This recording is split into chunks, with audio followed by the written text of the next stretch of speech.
오늘 말씀을 보면 말세에 고통하는 때가 이른다 이렇게 말씀하고 있습니다. 지금이 고통스러운 때가 아닌가 싶습니다. 여름을 지내기가 너무너무 어려워서 이렇게 고통스러울 수가 있을까 할 정도로 더운 여름을 저희들이 보내고 있는데, 이런 더위가 앞으로 갈수록 더 심해진다는 보도를 접할 때마다 지금이 말세가 아닌가 그런 생각이 듭니다. 말세에 고통하는 때가 이른다. 성경에서 말세를 이야기할 때 말세는 예수 그리스도께서 재림하시기 직전을 가리키기도 하지만, 넓은 의미에서는 예수님의 초림과 재림 사이를 일반적으로 말세라고 말합니다. 주님이 오실 날이 가까울수록 세상은 더 고통스러워질 것이다. 그렇게 사도 바울은 오늘 말씀을 하고 있는데, 오늘 본문 5절에 보면 이런 내용이 나와요. 이 같은 자들에게서 내가 돌아서라. 이 같은 자들에게서 내가 돌아서라.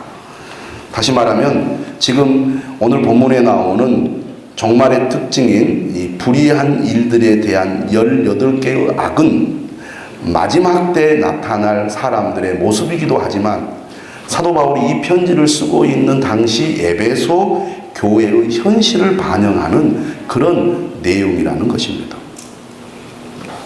오늘 우리가 읽은 이 본문의 핵심 구절은 자기를 사랑하고 돈을 사랑하는 것입니다. 종말의 특징, 자기를 사랑하고 돈을 사랑하며. 근데 이 자기를 사랑하며 돈을 사랑하며라는 이 헬라어 단어는 이 두 단어가 발음이 유사합니다. 그러니까 발음이 유사한 단어를 사용하여 자기를 사랑하는 것과 돈을 사랑하는 것이 밀접한 관련이 있음을 표현을 하고 있습니다. 자, 이 말씀을 보면서 여러분 이런 생각이 들 수 있습니다. 자기를 사랑하며 자기를 사랑하는 것 당연한 거 아닌가요? 여러분, 예수님께서 마태복음 22장 39절에 이렇게 말씀하셨어요. 내 이웃을 내 자신같이 사랑하라. 내 이웃을 내 자신같이 사랑하라. 자신을 사랑하는 것은 당연한 것이고, 이 말씀을 보면 예수님께서도 사람이 자신을 사랑하는 것은 당연한 것 아니냐, 그걸 전제하고 하신 말씀이라고 우리가 이해할 수 있지 않겠습니까? 그런 의미에서 자기를 사랑하는 것을 불의하고 악한 것으로 묘사하고 있는 이 본문이 어떻게 보면 이해가 잘 안 될 수도 있습니다. 자, 그러면 자기 사랑을 반대하는 말을 한번 생각해 보시죠. 자기 사랑의 반대. 자기를 사랑하지 않는 사람은 어떤 사람입니까? 자기를 비하하고 학대하는 사람들이죠. 그러면 자기를 비하하고 학대하는 사람들은 좋은 사람입니까? 건강한 사람입니까? 아니죠. 우리가 이런 사람들을 가리켜서 자존감이 낮은 사람들이라고 말합니다.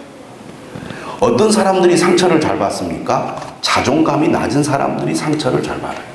자존감이 낮으면 별 말이 아닌데도 상대방의 말에 상처를 받고 분노가 일어나고 절망을 하기도 하죠. 자존감이 낮은 사람들은 어려운 일에 부딪히면 삶의 의욕을 잃어버리고 자신감을 상실합니다. 자기 속에 많은 재능을 가지고 있음에도 불구하고 잠재력을 발휘하지 못하게 되죠. 자존감이 낮은 사람들은 불행한 삶을 살기가 쉽습니다. 자존감이 낮은 것은 곧 불행한 삶의 중요한 원인이라는 것이죠. 그런 의미에서 우리가 자기를 사랑하십시오. 자기를 돌보고 아끼십시오. 오늘 현대인들에게 필요한 말입니다. 건강한 자존감을 갖는 것은 오늘 우리의 삶에 매우 중요하다고 하겠습니다. 그런 의미에서 우리가 오히려 자기를 사랑하는 것이 더 필요한 때가 아니냐고 반문할 수 있지 않겠느냐 하는 것입니다.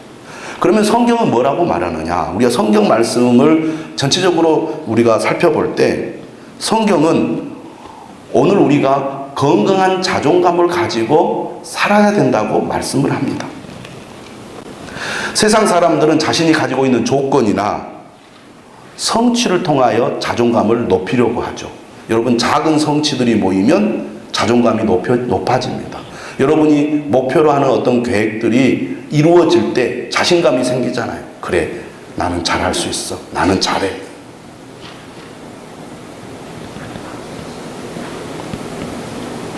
많은 사람들이 타인의 평가가 기준이 되어서 자기를 판단하고 자기를 정의할 때가 많습니다.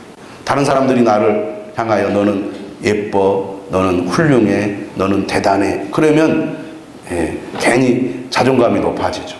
그런데 주변 사람들이 너는 못났어, 못생겼어, 넌 잘하는 게 아무것도 없어. 그러면 사람들은 자존감이 낮아져. 타인과 비교함으로 말미암아 자존감이 낮아지거나 다른 사람의 얘기를 들으면서 자존감이 낮아지는 경우가 많이 있습니다. 근데 우리가 건강한 자존감을 갖기 위해서는 나 자신의 본 모습과 내 속에 있는 나의 내면을 들여다보면서 건강한 자존감을 회복해야 되잖아요. 그런데 그리스도인들에게 자존감의 근거가 무엇이냐? 하나님이죠. 우리는 어떤 외적인 조건이나 어떤 성취를 통하여 내 자존감을 건강하게 만들어가는 것이 아니라 하나님께서 나를 선택하셨다는 그 한 가지 사실, 그리하여 내가 하나님의 자녀가 되었다는 그 사실로 말미암아 우리는 건강한 자존감을 갖게 됩니다. 나는 세상 많은 사람들 중에 하나님의 선택을 받은 자, 하나님의 자녀입니다. 나 같은 죄인을 위하여 예수 그리스도께서 십자가에 피 흘려 죽으심으로 말미암아 내 죄가 용서받고 내가 구원을 받아 하나님의 자녀가 되었으니 얼마나 나는 존귀한 자요, 소중한 존재인가, 이렇게 우리가 생각하게 된다는 것입니다. 하나님이 나를 어떻게 보시느냐가 나의 자존감의 기준이요 근거가 된다는 것이죠. 그러므로 믿음의 사람, 은혜 받은 사람은 건강한 자존감을 갖게 되어 있습니다. 여러분 정말 은혜 받았습니까? 하나님의 말씀을 믿습니까? 하나님이 여러분을 선택하시고 여러분을 구원하시고 여러분과 함께 하신다는 것을 믿으십니까? 그러면 우리는 스스로 그래, 나는 소중한 사람이야, 존귀한 존재야. 왜?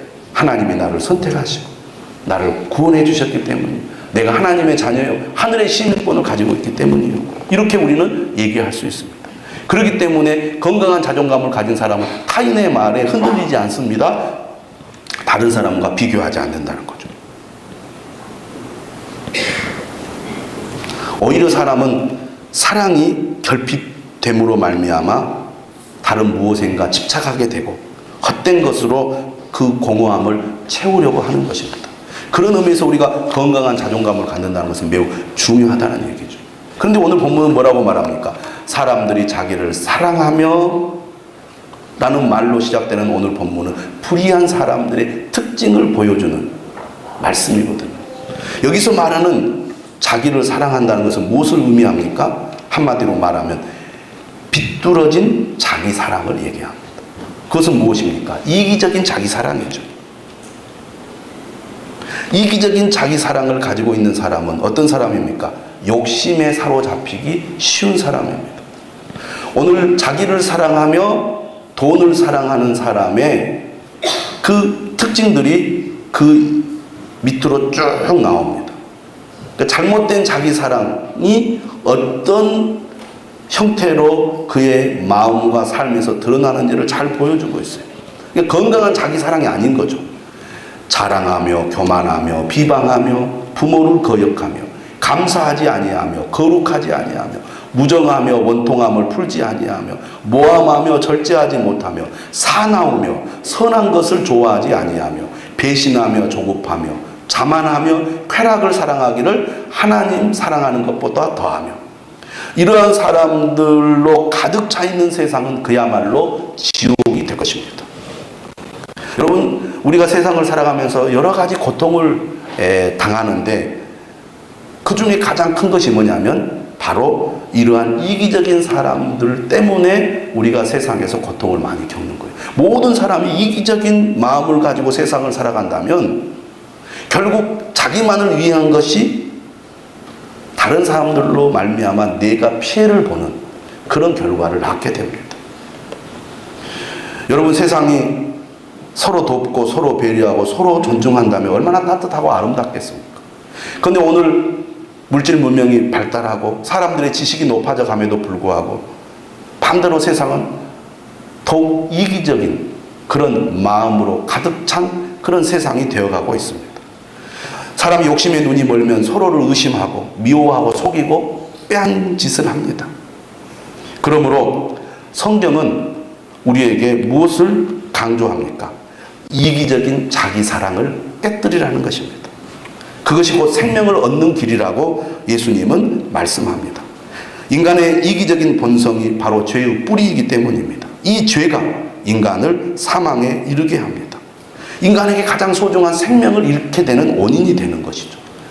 여러분, 예수님께서 누가복음 14장 26절에 이렇게 말씀하셨어요. 물은 내게 오는 자가 자기 부모와 처자와 형제와 자매와 더욱이 자기 목숨까지 미워하지 아니하면 능히 내 제자가 되지 못하고. 마치 예수님은 불효를 강조하고 가족을 파괴하는 그런 말씀을 하는 것으로 들립니다. 그러나 예수님의 말씀을 곰곰이 생각해 보면 그런 말씀이 아니에요. 더욱이 자기 목숨까지 미워하지 아니하면 능히 내 제자가 되지 못한다. 이 말씀 무슨 말이야? 인간의 이 비뚤어진 자기 사랑, 이기적인 자기 사랑을 깨야 한다는 것입니다. 거기에 생명의 길이 있다는 것입니다. 이기적인 자기 사랑이 결국은 하나님께서 우리에게 약속하신 생명을 잃어버리게 만든다는 거예요. 그리고 이런 자기 사랑, 이런 이기적인 잘못된 자기 사랑이 어떤 모습으로 가장 잘 드러나느냐? 돈을 사랑하는 것으로 드러나는 거예요.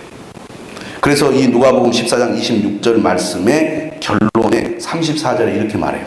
이와 같이 너희 중에 누구든지 자기의 모든 소유를 버리지 아니하면 능히 내 제자가 되지 못하리라.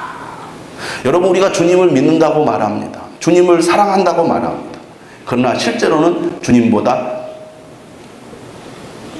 쾌락을 사랑하고 돈을 더 사랑하는 거죠. 그것이 결국은 주님을 멀리하게 만듭니다.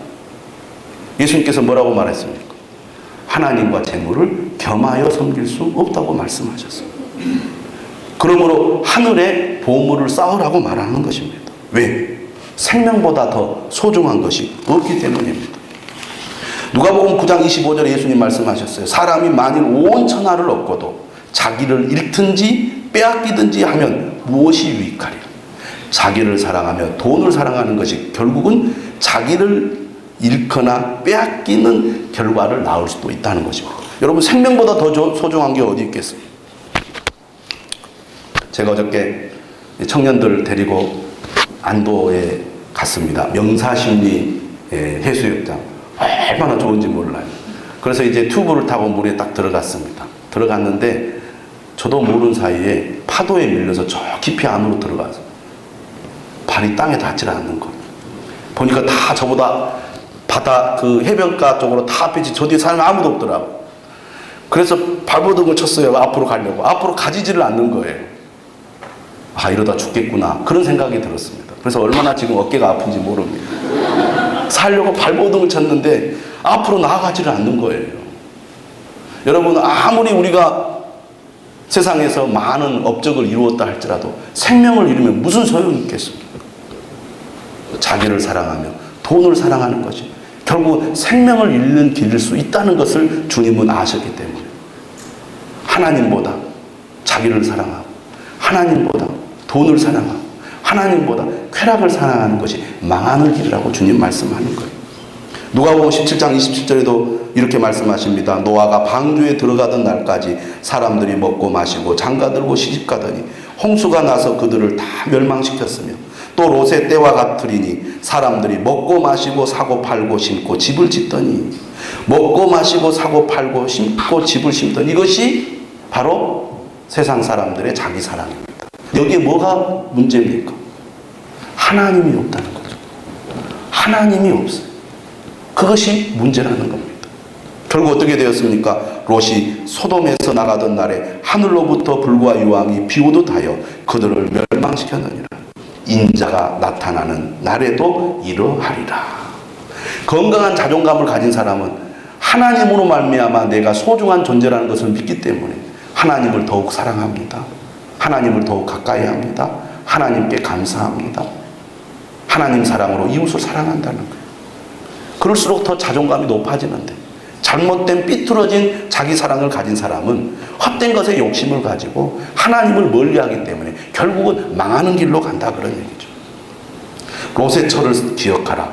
무릇 자기 목숨을 보전하고자 하는 자는 잃을 것이요 잃는 자는 살리리라.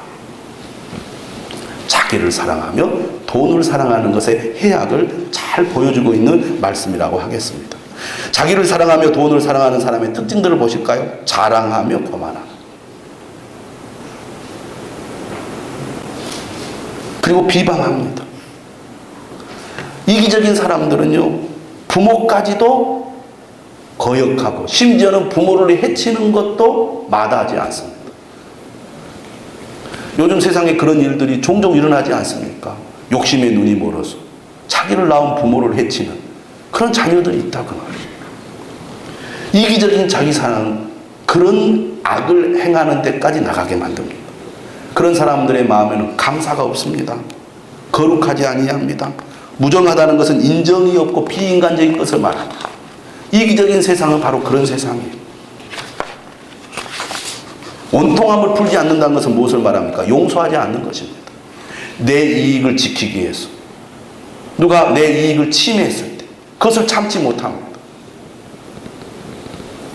그리고 누가 나를 위협하거나 나의 것을 뺏어가려면 그것을 참지 못하고 자신을 지키기 위해서 내 것을 빼앗아가려는 사람들에 대해서 모함을 합니다. 험담하고 악의적인 소문을 퍼뜨리죠. 그래서 어떻게 해서든지 짓밟히고 무너뜨려서 내가 더 많은 이익을 가지려고 하는 겁니다. 그런 사람들은 절제하지 못해요. 행동과 감정, 말을 자제하지 못합니다. 싸나울 수밖에 없겠죠. 현대인들의 특징 얼마나 싸납습니까? 남을 배려하지 않고 자신의 권리와 이익을 지키기 위해서는 다른 사람들을 공격하는 것을 마다하지 않습니다. 선한 것을 좋아하지 않고, 그리고 자기의 이익을 위해서는 자기에게 은혜를 베풀었던 사람을 언제든지 배신합니다. 조급하죠. 자만합니다. 쾌락을 사랑합니다. 거기에는 뭐가 없어요? 하나님이 없는 거죠. 여러분, 우리가 즐거워하는 것, 기뻐하는 것, 그게 뭐가 나쁩니까? 문제는 하나님을 사랑하는 것보다 쾌락을 사랑하기를 더한다는 거죠. 이것이 이기적인 자기 사랑의 실체입니다. 자기를 사랑하며 돈을 사랑하는 것, 이것은 바로 우상 숭배라는 것입니다. 오늘 사도 바울은 이 말씀을 통해서 디모데에게 뭐라고 권면을 하고 있습니까? 경건의 모양은 있으나 경건의 능력은 부인하니 이 같은 자들에게서 내가 돌아서라. 돌아서라. 여기 나온 이 불의한 이 특징들을 나타내는 사람들이 에베소 교회 안에 거짓 교사들이었습니다. 그들은 겉으로는 매우 경건한 척, 믿음이 있는 척 행동하고 말을 했어요. 그러나 그들의 마음 중심에는 진정으로 하나님을 믿고 하나님을 사랑하는 마음이 없었다 그 말이에요. 그러니까 그들의 삶에 능력이 나타날 수가 없겠죠. 믿음의 열매가 있을 수 없었겠죠. 오늘 사도 바울은 그러한 현실 속에서 디모데를 향하여 이 같은 자들에게서 내가 돌아서라 말씀하고 있습니다. 오늘 우리도 이 말씀을 통하여 그러한 길로부터 분명히 돌아서는 결단을 해야 될 줄로 믿습니다. 시편 1편 1절 2절이 뭐라고 말합니까? 복 있는 사람은 악인들의 꾀를 따르지 아니하며 죄인들의 길에 서지 아니하며 오만한 자들의 자리에 앉지 아니하고 오직 여호와의 율법을 즐거워하여 그의 율법을 주야로 묵상하는도다.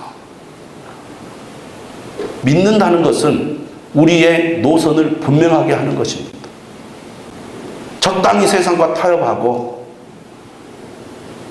양다리를 걸치는 게 아니에요. 악인들의 꾀를 따르지 아니하고 죄인들의 길에 서지 아니하며 오만한 자들의 자리에 앉지 않는 것이 믿는 자의 삶입니다. 요한일서 2장 5절에서 17절에서도 사도 요한은 말합니다. 이 세상이나 세상에 있는 것들을 사랑하지 말라. 사랑하지 말라 말합니다.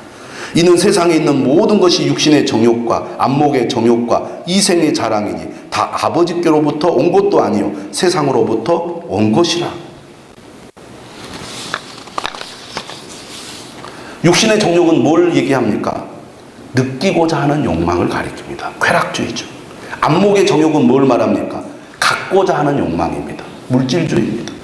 이생의 자랑은 뭐죠? 되고자 하는 욕망이죠. 이기주의와 자기중심주의를 말합니다. 자기를 사랑하며 돈을 사랑하는 사람들, 바로 육신의 정욕, 악목의 정욕, 이생의 자랑에 사로잡혀 있는 것입니다. 이 세상의 것들을 사랑하지 말라는 것이죠. 왜냐하면 요한일서 2장 17절 이 세상도 그 정욕도 지나가되 오직 하나님의 뜻을 행하는 자는 영원히 거하느니라 이렇게 말씀하고 있기 때문입니다. 오늘 사도 바울은 이런 악한 세대 속에서 이 같은 자들에게서 내가 돌아서라고 해결책을 제시하고 있습니다. 오늘 우리도 반드시 불신의 길에서 자기를 사랑하고 돈을 사랑하는 악한 길에서 돌아서야 될 줄로 믿습니다. 두 번째 해결책으로 사도 바울은 디모데후서 2장 22절 지난주에 말씀드렸습니다. 너는 청년의 정욕을 피하고 주를 깨끗한 마음으로 부르는 자들과 함께 의와 믿음과 사랑과 화평을 따르라고 말씀하고 있습니다. 여러분, 신앙은 사람을 만남으로 시작합니다. 우리가 어떤 사람을 만나느냐가 내 신앙의 길을 어떻게 보면 보여준다고 말씀할 수 있어요. 여러분, 그런 얘기 들어보신 적 있을 것입니다. 미국에 이민 가면 어떤 직업을 갖는가? 공항에 제일 처음으로 나와서 만나는 사람이 하는 일을 많이 한다는 거예요. 그래서 세탁소를 하는 사람이 찾아오면 세탁소를 하게 되고, 마트를 하는 사람이 찾아오면 마트를 하게 되고, 사람은 누구를 만나느냐에 따라서 그 사람의 미래가 달라진다는 것입니다. 그런 의미에서 우리가 좋은 믿음의 사람을 만나는 게 매우 중요하다는 것이죠. 신앙은 사람을 만남으로 시작하는 겁니다. 한국교회 훌륭한 목사님들이 많이 계시지만 그 중에 한 분을 소개한다면 하용조 목사님이라는 분이 있을 겁니다. 아마 신앙생활을 오래 하신 분들은 다 들어보셨을 거예요. 서울 온누리교회를 목회하시다가 세상을 떠나셨죠. 이분은 한국교회에 많은 영향을 끼친 목사님인데 특히 목회자들에게 영향을 많이 끼쳤습니다. 이분이 이북 사람인데 145세 후퇴 때 부모님과 함께 내려와서 목포에서 성장을 하게 됩니다. 공부를 잘 못했던 것 같아요. 재수하고 삼수해가지고 건국대 농대를 들어갔습니다. 근데 이분이 CCC를 통해서 하나님의 은혜를 많이 경험하게 되는데 젊은 나이에 폐병에 걸리고 많은 질병에 걸려서 평생 질병과 싸우다가 65세인가 이 젊은 나이에 세상을 떠났습니다. 근데 간암 수술을 받았는데 이 간암이 재발을 6번인가 해가지고 수술도 6번이나 하고 매주 투석을 몇 차례나 하는 그런 고통 속에 살아갔는데 이분의 그 비전과 열정은 그 질병이 꺾지를 못했어요. 그래서 한국교회 많은 목사님들이 생각하지도 못했던 아주 기발한 그런 어떤 그 사역들을 많이 해서 한국교회의 어떤 지평을 넓히는 그런 일을 많이 하셨는데요. 이분이 그런 강의 속에서 그런 얘기를 했습니다. 신앙은 사람을 만남으로 시작된다. 자신이 이런 사역을 할 수 있었던 것은 자신에게 큰 영향을 줬던 7, 8명의 멘토들이 있었기 때문이다. 첫째는 부모님 얘기를 했고요. 그 다음에 CCC 김중근 목사님. 그리고 가나안 농군학교 김용기 장로님, 그리고 외국의 유명한 이제 존 스토트라든지 이런 분들 얘기들을 했는데 이분 얘기를 들으면서 저분이 보통 사람들보다 큰 그릇으로 쓰임 받을 수 있었던 것은 이런 훌륭한 멘토들을 만났기 때문이다. 그래서 우리가 믿음의 좋은 사람들을 만나고 교제한다는 게 얼마나 중요한가 하는 것을 생각해 보았습니다. 또 한 분 요즘 한국교회에 큰 영향을 끼친 목사님을 꼽는다면 역시 이찬수 목사님이라는 분이 있습니다. 분당 우리 교회 목사님이죠.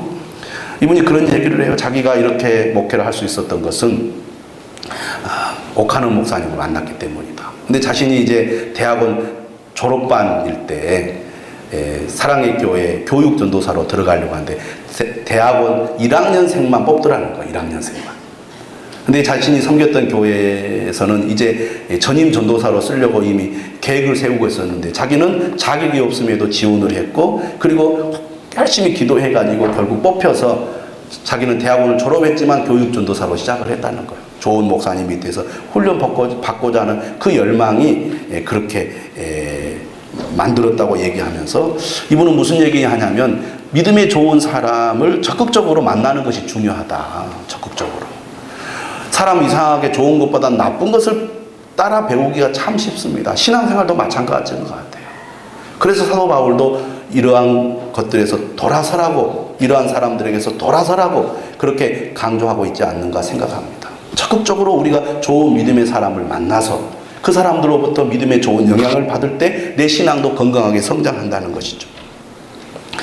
열왕기하를 지금 저희들이 묵상하고 있습니다. 열왕기하 4장에 보면 수넴 여인이 나오죠. 당시 북이스라엘은 영적으로 악한 시대였습니다. 대부분의 사람들이 하나님을 멀리하고 우상을 숭배했어요. 이런 어두운 시대에 하나님께서는 엘리야와 엘리사 같은 선지자를 보내서 이 어두운 북이스라엘의 빛을 밝혀주었습니다. 그런데 수넴이라는 지역에 그 한 귀한 여인이 있었습니다. 열왕기하 4장 8절에 이런 말씀이 있죠. 하루는 엘리사가 수넴에 이르렀더니 거기에 한 귀한 여인이 그를 간곤하여 음식을 먹게 하였으므로 엘리사가 그곳을 지날 때마다 음식을 먹으러 그리로 들어갔더라. 여인이 그의 남편에게 이르되 항상 우리를 지나가는 이 사람은 하나님의 거룩한 사람인 줄을 내가 아노니. 수넴 여인은 하나님의 사람 엘리사가 하나님의 거룩한 사람인 줄 알아보았어. 그리고 이 사람을 내가 가까이 해야 이 어두운 시대에 내 믿음이 흔들리지 않고 건강한 믿음을 가지고 살 수 있겠구나라고 생각을 한 거예요. 그래서 엘리사가 자기 지역에 왔을 때 엘리사를 초청했습니다. 그리고 그를 간곤하여 음식을 먹게 했습니다. 간곤한다는 게 뭡니까? 한두 번 권하고 상대방이 거절하면 내버려 두는 게 아니라 끝까지 설득해서 꼭 먹게 하는 겁니다. 왜? 이 사람 내가 놓치면 안 되니까. 이 사람이 내게 소중하니까. 그래서 수넴 여인은 엘리사를 잘 대접했는데 그 다음에 어떻게 됐냐면 그곳을 지날 때마다 음식을 먹으러 그리로 들어갔더라. 그게 어떻게 가능했을까요? 상대방에게서 나를 귀하게 여기는 마음을 보았기 때문입니다. 여러분, 상대방의 초청을 받아서 음식 대접을 받았는데 그 다음부터는 받기 싫은 경우들이 있습니다. 불편한 경우가 있죠. 그런데 갈 때마다 그곳을 그 집을 들어갔다는 것은 이 여인이 그만큼 엘리사를 귀하게 여기고 나는 당신이 좋습니다. 당신을 나는 소중하게 생각합니다. 당신과 가까이 하고 싶습니다. 그런 마음이 있었기 때문에 정말 정성을 다해서 대접을 했을 뿐만 아니라 그 사람 마음을 편하게 대접을 했을 거 아니에요. 그러니까 엘리사가 부담 없이 이 수넴 지역을 갈 때마다 수넴 여인의 집에 찾아갔습니다. 그뿐만이 아니죠. 남편에게 이렇게 요청을 합니다. 항상 우리를 지나가는 이 사람은 하나님의 거룩한 사람인 줄 내가 아노니 청하건대 우리가 그를 위하여 작은 방을 담 위에 만들고 침상과 책상과 의자와 촛대를 두사이다. 그가 우리에게 이르면 거기에 머물리이다. 얼마나 적극적입니까? 좋은 사람, 믿음의 사람, 영적인 지도자를 가까이 하게 해서 없던 방을 만드는 거예요. 그러면 거기에서 하룻밤 묵어가지 않겠습니까? 이틀을 있으면 이틀을 묵어가지 않겠습니까? 이렇게 적극적으로 하나님의 사람을 가까이 한 수넴 여인. 그녀는 남편이 나이가 많이 들었음에도 불구하고 아들이 없었는데 하나님께서 엘리사를 통하여 아들을 주십니다. 또 아들이 자라다가 갑자기 아들이 죽게 되었을 때 엘리사를 통하여 그 아들을 살려주시죠. 나중에 기근이 들어가지고 많은 사람들이 고통을 겪습니다. 이 북이스라엘은 하나님의 계속되는 징계에도 불구하고 끝까지 고집을 부리고 하나님을 멀리하고 하나님을 대적하는 삶을 살아요. 그런데 이 수넴 여인은 그런 고통 가운데서도 하나님의 보호하심과 돌보심을 끝까지 받습니다. 이렇게 하나님의 사람을 귀하게 여기고 믿음의 사람을 귀하게 여겼더니 그를 가까이 했더니 하나님께서 그 어둠의 시대에 그 고난의 시대에도 이렇게 하나님이 보호해 주시고 돌보아 주시는구나 하는 것을 이 수넴 여인의 사건을 통해서 잘 보여주고 있습니다. 오늘 디모데전 후서 3장 1절에 5절의 말씀은 악한 시대, 악한 세대들의 삶을 멀리하고 주를 깨끗한 마음으로 부르는 사람들과 함께 하라고 말씀하고 있습니다. 여러분은 지금 어떤 마음을 가지고 있습니까? 여러분 어떤 사람들과 가까이 하고 있습니까? 돌아서지 않으면 안 되는 이유가 어디에 있습니까? 망하는 길이기 때문입니다. 돌아서야 하는 이유가 어디에 있습니까? 거기에 사는 길이 있기 때문입니다. 그러므로 우리가 하나님의 말씀을 통하여 잘 분별하고 믿음이 좋은 사람, 주를 깨끗한 마음으로 부르는 사람들과 함께하는 여러분들이 되시기를 주님의 이름으로 축원합니다.